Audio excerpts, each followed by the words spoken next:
Thursday. It's been a long week in the life of Jesus.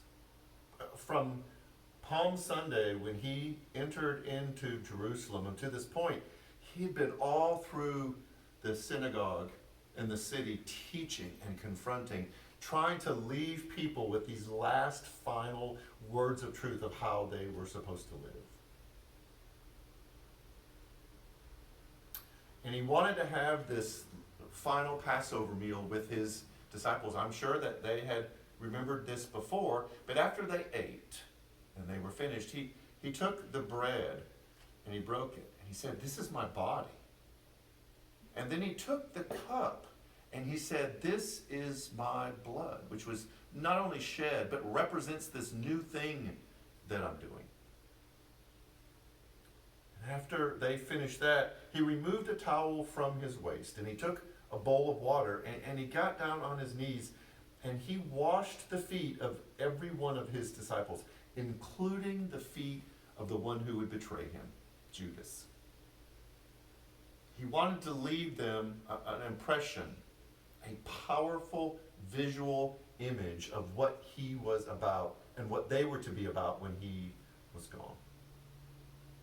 So they left, he went into the garden and he prayed. And the Bible tells us that his prayer was so intense and so fervent that drops of blood appeared on his forehead.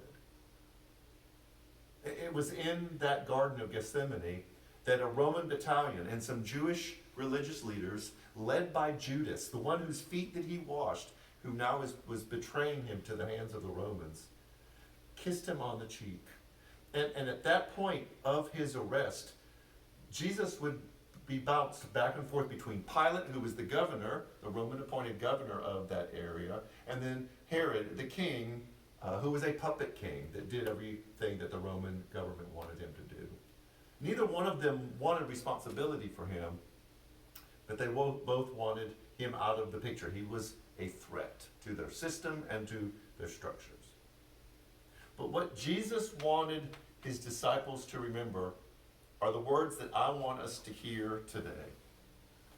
While they were eating, Jesus took the bread and he gave thanks and he broke it. And he gave it to his disciples, saying, "Take this, it is my body." And then he took the cup and he gave thanks and offered it to them, and they all drank from it. "This is my blood of the covenant, which is poured out for many," he said to them. "I tell you the truth. I will not drink again of the fruit of the vine until that day when I drink it anew in the kingdom of God." Jesus' 3 years of ministry would come to an abrupt and horrific end tomorrow on Friday. But on this Thursday, we are reminded of the bread and the cup and what that symbolizes and what we are reminded of. And we also are reminded of the towel and the bowl of this life of servanthood. And so for Thursday, I want you to reflect on those things. What does this mean in the way that we live our lives? What does this look like in the way that we relate to other people?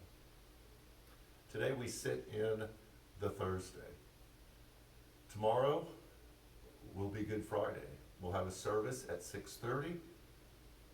We ask that you would join with us for that. We'll see you.